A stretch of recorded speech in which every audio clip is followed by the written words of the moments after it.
Ngayon ay pag-uusapan natin ang Honda motor na ikautso sa Japan na gumagawa ng kotse at motorbikes.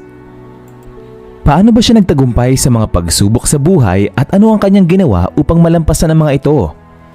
Ngayon alamin natin ang kwento ni Shoichiro Honda. Ngunit bago tayo magpatuloy kaangat, ay siguruhin na nakapag-subscribe ka na dahil marami pa tayong kwento na kapupulutan mo ng aral sa channel na ito. Karamihan ng tao sa Japan, ordinaryong araw lamang ang November 17, 1906. Subalit, ito ang kapanganakan ni Shoichiro Honda na magbabago ng ating mundo sa pamamagitan ng maraming paraan. Ang ama ni Honda ay isang panday na mayroong bicycle repair shop at ang kanyang ina naman ay isang manghahabi. Sila ay napakahirap. Sa 8 magkakapatid, ang 5 ay namatay dahil sa mahinang kalusugan. Habang lumalaki si Honda, naging interesado siya sa mga kasangkapan at makinarya. Nung nakita niya ang pinakaunang sasakyan na Ford Model T noong siya ay bata pa, siya ay namangha sa disenyo nito. Ang memoryang iyon at ang amoy ng krudo ay nanatili sa kanya habang buhay. Nung mga panahong iyon, uso ang bisikleta at karamihan ng gumagamit ay pumupunta sa bicycle repair shop ng kanyang ama at doon siya tumutulong sa pagre-repair. Siya na rin minsan ang gumagawa ng laruan para sa kanya gamit ang mga tira-tirang materyales na nakakalat. Panahong 1917, nang si Honda ay 11 taong gulang na nung kanyang narinig ang pilotong si Art Smith ay ipapakita ang abilidad ng biplane. Agad siyang pumunta sa military airfield upang saksihan ang palabas. Ngunit napagtanto niya na hindi kasya ang kanyang pera pambayad sa pagpasok kaya umakyat na lamang siya sa puno upang panoorin ang demonstrasyon. Namangha si Honda sa kanyang nasaksihan at mas lumalim pa ang kanyang pagmamahal sa makinarya at sa pag-iimbento. Ngunit pag-uwi niya, nalaman ng kanyang ama ang nangyari. Sa kabutihang palad, imbis na magalit ang kanyang ama, ito ay mas namangha pa sa determinasyon at inisyatibo at saka ipinagmamalaki rin niya ang kanyang anak sa kabutihan ng kanyang emosyon. Pinalipas na rin ng kanyang ama ang pangyayari. Panahong 1922, nang makatapos ng pag-aaral, nakakita si Honda ng isang patalasta sa dyaryo tungkol sa kotse at yon ang Art Shokai. Naghahanap ang Art Shokai ng assistant kaya si Honda ay pumunta sa Tokyo sa edad na 15 taong gulang ng mga panahong yon. At dahil doon, naging matagumpay siya sa kanyang paghahanap ng trabaho at siya ang naging apprentice sa Art Shokai. Subalit sa kanyang unang araw, binigyan siya ng trabaho na maglinis, magluto at pati pagbabantay ng anak ng may-ari ay kanyang ginawa. Nung mga panahon ding yon, walang sweldo ang mga apprentice at binigyan lamang siya ng maliit na espasyo para makapagpahinga at konting pagkain. Pagkatapos niyang sumali, nagkaroon ng lindol sa Tokyo at karamihan ng mekaniko ay umalis sa trabaho upang ayusin ang kani-kanilang bahay kaya kulang na sa tao ang repair shop. Dahil dito, nabigyan ng pagkakataon si Honda na ipamalas ang kanyang pagsisikap sa trabaho at kalaunan, naging permanente na ang kanyang posisyon. Dahil marami ang nagpaparepair ng mga kotse at bikes, lalo pang nahasa ang abilidad ni Honda at siya ay gumawa na rin ng disenyo para sa mga ekstrang bahagi ng sasakyan.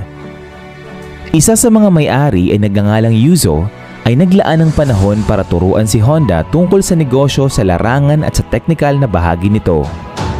Si Yuzo ang perpektong guro para kay Honda at siya rin ang nagpakilala kay Honda tungkol sa mundo ng motorsports.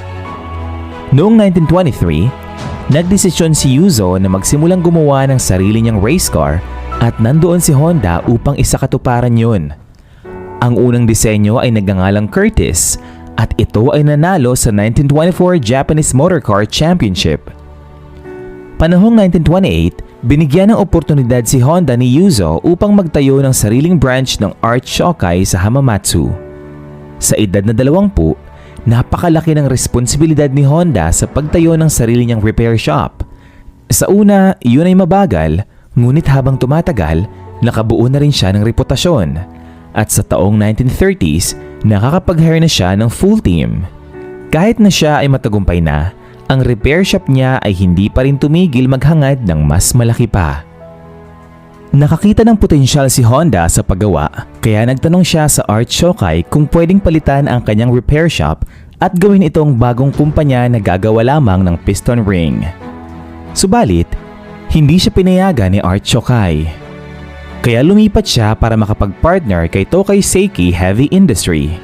Nung simula, si Honda ay nagtatrabaho sa umaga sa kanyang repair shop at sa gabi naman, siya ay gumagawa sa bagong paggawaan ng parte ng sasakyan na tinatawag na piston rings. Kulang na siya sa tulog pero siya ay nag-aaral pa rin tungkol sa metals at alloy. Makalipas ang 2 taon, nakagawa siya ng revolusyonaryong piston rings sa taong 1939.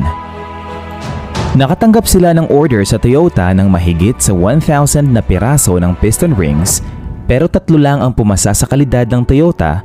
Kaya bumisita si Honda sa mga universidad at mga factory sa Japan upang mas intindihin pa ang proseso ng pagmamanupaktura at mas palawakin pa ang kanyang abilidad at talino.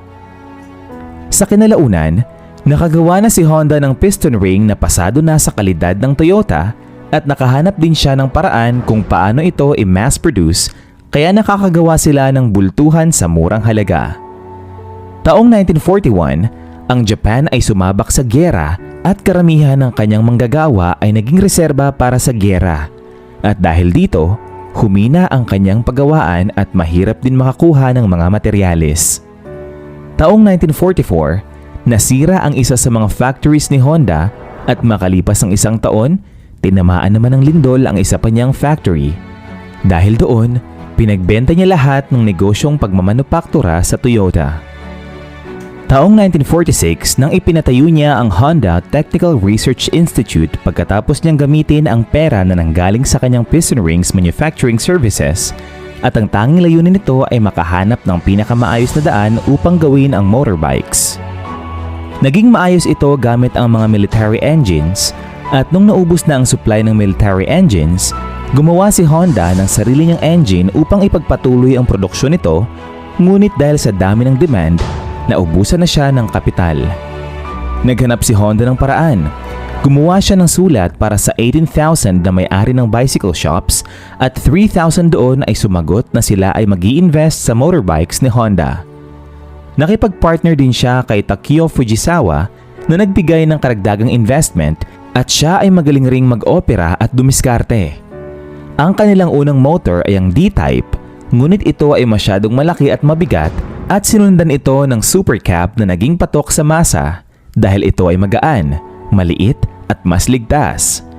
Ngunit hindi pa rin nakakamit ni Honda ang kanyang pangarap at yun ang paggawa ng kotse. Ang unang model ay ang T340 mini truck. Hindi ito naging mabenta.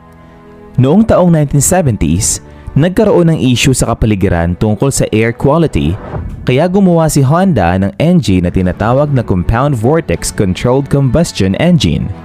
Hindi lang ito mabuti sa kapaligiran, tipid din ito sa gatong. Taong 1972, lumabas ang Honda Civic, ang pinakatamang kotse sa panahong 1973 na nagkaroon ng krisis sa gatong. Lumabas naman ang Honda Accord na para sa mga middle-class driver at doon na nga nagkaroon ng reputasyon ang Honda sa kanilang reliability.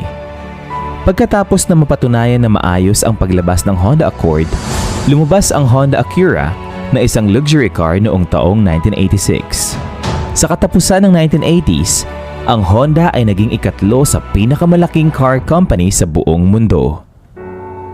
Dahil sa liver failure, namayapa si Honda sa taong 1991 at siya ay mayroong $92 million na net worth at 150 patents. May 3 anak si Honda, ngunit kahit isa doon ay walang nagmamay-ari ng kumpanya dahil siya at ang kanyang business partner ay naniniwala sa meritocracy kaysa sa nepotism dahil mabubuhay ang kumpanya sa mga magagaling at may kasanayang workers kaysa sa mga walang kasanayan na miyembro ng pamilya. Hanggang ngayon, ang Honda ay isa sa mga nangunguna ng mga gumagawa ng kotse at sila ay lumalaki pa sa ibang produkto tulad ng jets hanggang robots. Kaangat! Ano ang masasabi mo sa ating nakakamanghang topic ngayon? Naiintindihan mo ba ang kwento ni Shoichiro Honda at kung paano niya nalagpasan ang mga problema at dagok sa buhay? Ano ang masasabi mo sa mga pinagdaanan niya? Kamangha-mangha ba ang kanyang mga imbensyon at ang pagiging risk-taker niya upang makamit ang kanyang mga hinahangad sa buhay? Aantayin ko ang sagot mo sa comment section.